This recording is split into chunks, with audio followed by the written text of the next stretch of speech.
Hi, this is Nelson. Welcome back to my channel. Today I'm going to be removing my rear wheel on my KBO Breeze.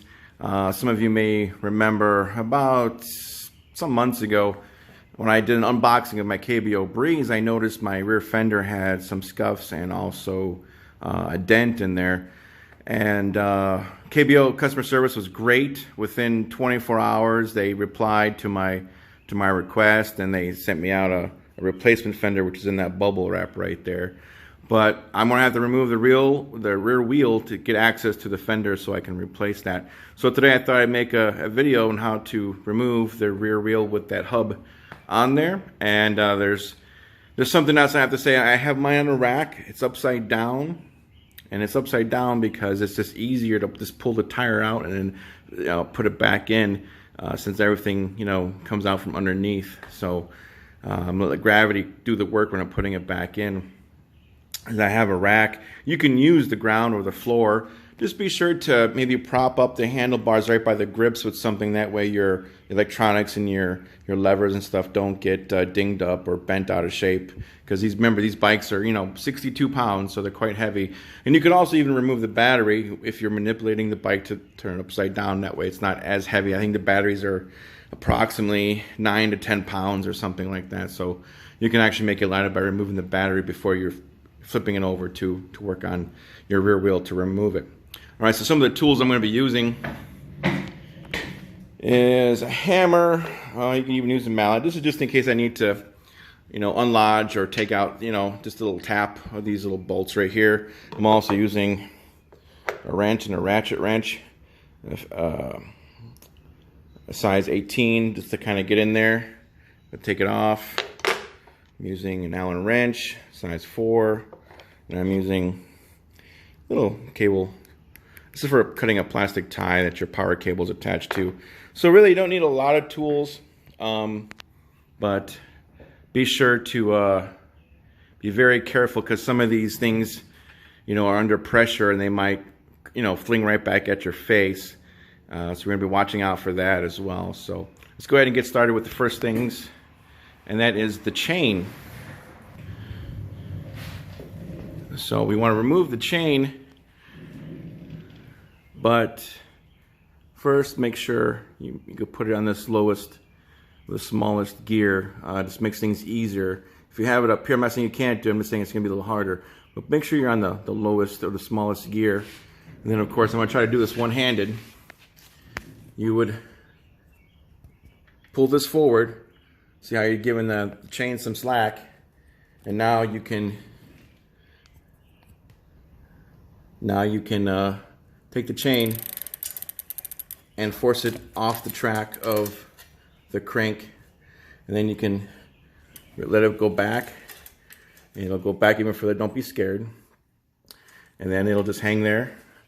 So that's what we want. And then we want to remove the power cable, which is right here. And right here is where the cable tie is. I've already snipped it. And you can always replace it with another cable tie if you don't have one. Even some electrical tape. You can just go all the way around, like black electrical tape if you want. But just snip it right there. That way you can take the cable off. But before you do that, you have to remove, see this connector right here is 2 pieces. One right here and one right here. There's also arrows on the top, so when you put it back together, you have to line up those arrows. But there's no twisting. All you gotta do is pull it straight out. I'm gonna try to do this with one hand. There we go. And as you can see, there's pins. That's why you don't want to twist it, because these pins are gonna have to line up in the holes later on. So we'll go ahead and let that just hang right there. All right, so next we're going to remove this little piece that's holding the fender together. Now you may or may not have a derailleur. I chose not to have a derailleur on mine, but if you do have one, it'll look something like this. A derailleur guard, I'm sorry, which protects your derailleur. So it'll be on there like that. It'll be probably using one of these screws here, maybe attached to the same screw right here. So be careful with that. If you don't have one on here, then you won't have to worry about it taking up that, you know, the space with this screw. But we do have to remove that screw because I just want to get it out of the way. And like I said, be very, very careful when removing this because it is under some stress. This could snap back at you once you loosen the screw all the way out.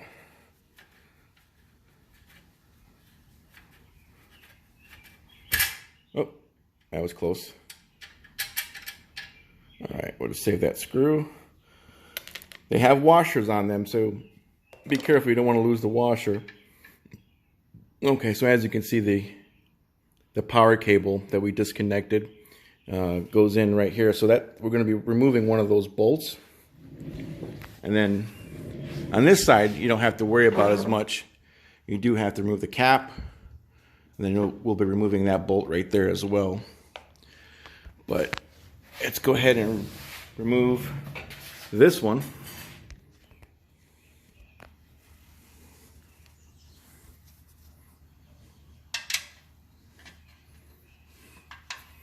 Again, be careful. Like I said, these are under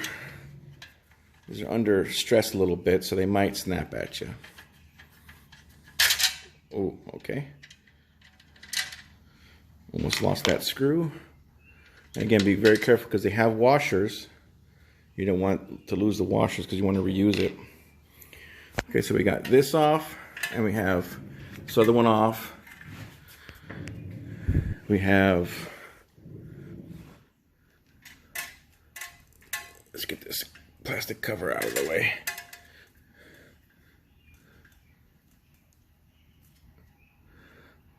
There we go.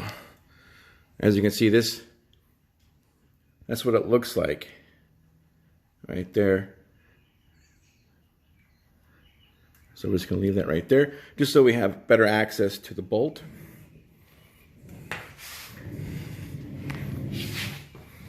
So we're going to go ahead and now take this off, and just, you know, I'm gonna leave the brake caliper on. That's optional. You don't have to take it off. It might make things easier when you're putting it back in. Taking it off would be easy. Taking the wheel off with the brake caliper on is fine.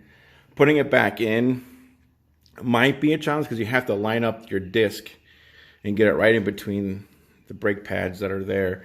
But if you wanted to take it off, I mean, you can see there's nothing stopping you from unscrewing this, and then just let it hang off to the side. I mean, that would take all but maybe 30 seconds to take that off, and then just let it hang there. And then once you put the tire on, you can put the brake caliper back on by, you know, screwing those back in. I'm just going to leave it there. I mean, I think I could line up the tire, you know, okay, in between the brake pads, so I shouldn't have much of a problem. But we're going to go ahead and remove this bolt. Or not remove it, but we're just going to loosen it up.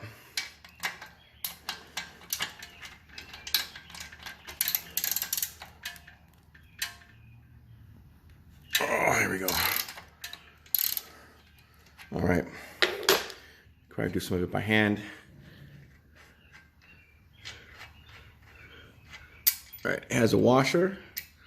All right, I think that's been all we need. You know, this makes it easy to put back on when we're done. Now we're going to get to this other side.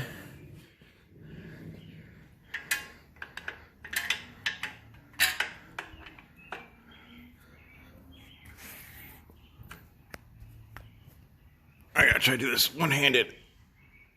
There we go. Gotcha.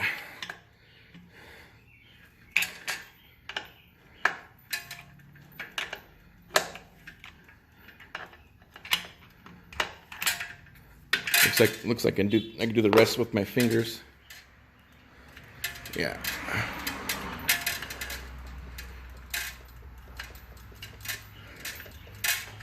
Again, I'm not going to take it off. I'm just going to loosen it to where it becomes easy to put on. I have enough space to line it up when I put it back on. The only tricky part is when you take the tire off and you pull it out of the socket right there.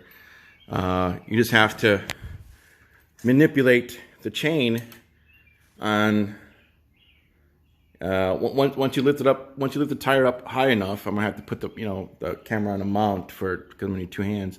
But once you lift the tire out, you might also have to take another hand and make sure you manipulate the chain around everything so you can pull it straight out. But we're on pretty much the last step here to remove the tire. So 1 second. Okay, so let's go ahead and try to remove it. Just try to pull it straight out.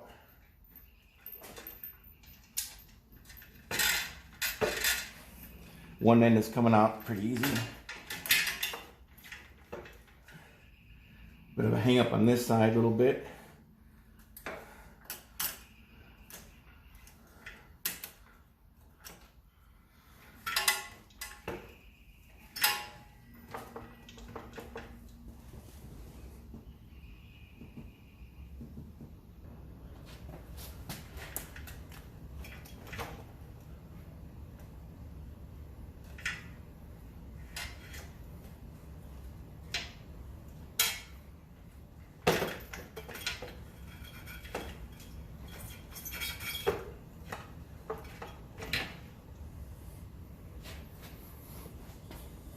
It's being a little stubborn, so what I'm going to do is I'm going to keep tapping right here with the hammer, just on the metal bolt, nothing else, just to kind of force it out a little bit.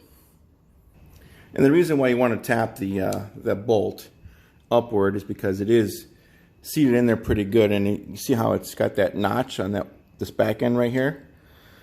That is to make sure it goes in one way and goes out one way, so it's very tight. As you can see, it's almost out. It's almost out, but I'm going to go ahead and keep tapping. You can see it's already lifted out from there. I'm going to keep tapping it with the hammer.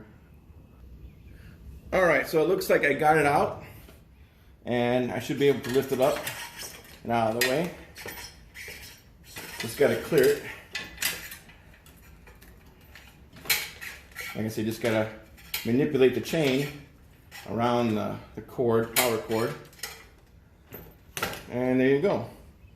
We have the tire removed. And here is the rear hub. So now I can get access to the fender. The fender has a screw right there, which I needed to get to. So I'm going to take this off, unscrew that, and put the replacement on. All right, now 1 second, I'm gonna go ahead and do that to make a shorter video, and then we'll put the tire back on the video. Okay, so I just wanted to point something out to you guys one more time when putting the bike back on. As you can see, there is a notch right there. See how it sticks out? Right there. Same thing on this side. So when you put the tire back in, you have to line it up. Let's try it this way. Right there. It has to line up right there at the notch. So it only goes in one way. Same thing here. Right here. One way. So that's why I have it upside down. Just makes it easier to, like, wiggle it and just let it set in. And if you need to force it in, just use the hammer, tap in the bolts, until they're all the way into the deepest cavity of the hole. So I'm gonna put this camera back up on the mount so I can use both hands. Also, when we put the tire back in, we want to make sure that this part of the chain is on this side, so it's on this side of the bolt, so we can make sure we can feed it through the gears. So as you set the tire in, put this, and then slide the the bolt and the tire through that notch right there.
Okay, I've finished tapping this one in. I've lined up the notch on top, right there. You see how it's lined up? I've had to bang this one down a few times, and I almost got this one in. Sometimes you have to take turns. You go from one side to the other, just kind of, you know, rock it in, like step it in. It's going to be hard if you try to do one side, because then you create that angle, and it's going to be hard to do the other side. So sometimes you have to tap in a few times on one side, then go to the other side and tap that in. So I'm right here. I don't have much to go. I have a little bit of space left. Right there, a little bit of space. So I'm almost in. I'm going to go ahead and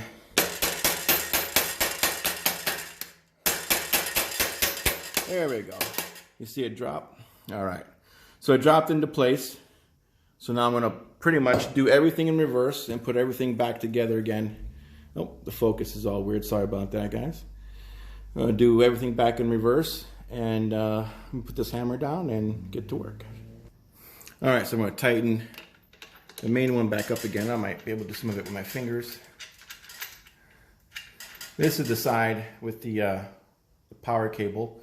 Don't forget you got that little plug that goes over the bolt to protect it from the elements. So we're going to try to tighten her up.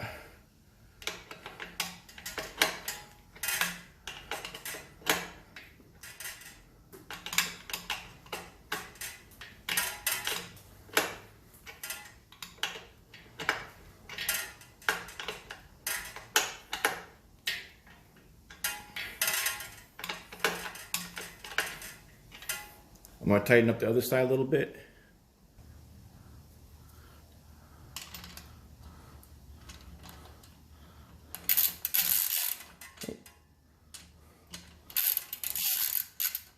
What the heck?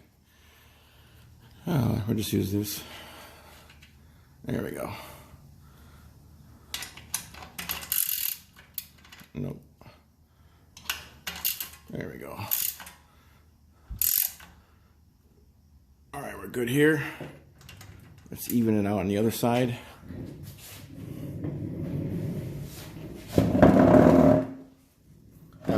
That was my chair.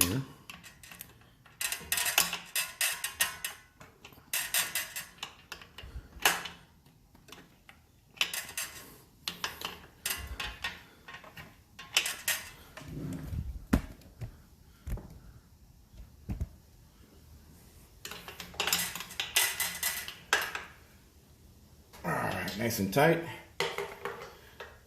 Okay.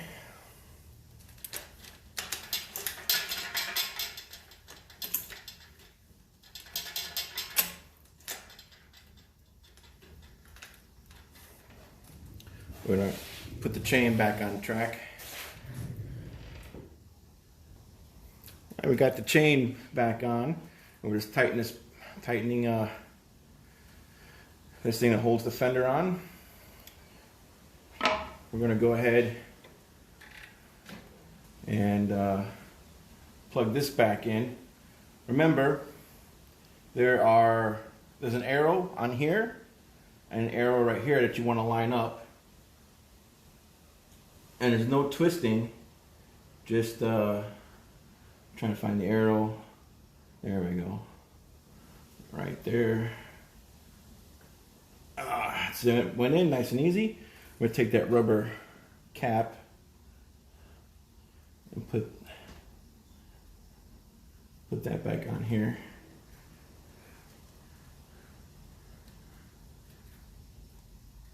There we go.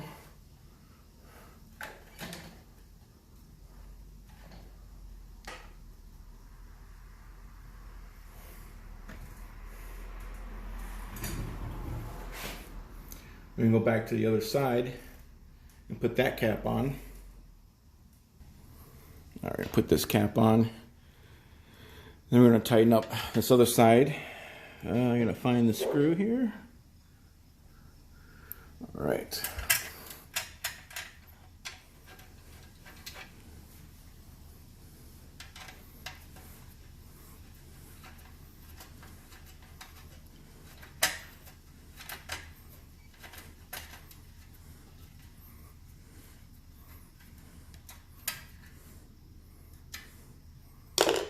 Okay, just so you know, I did find it easy when I was putting the tire back in to actually put the kickstand down.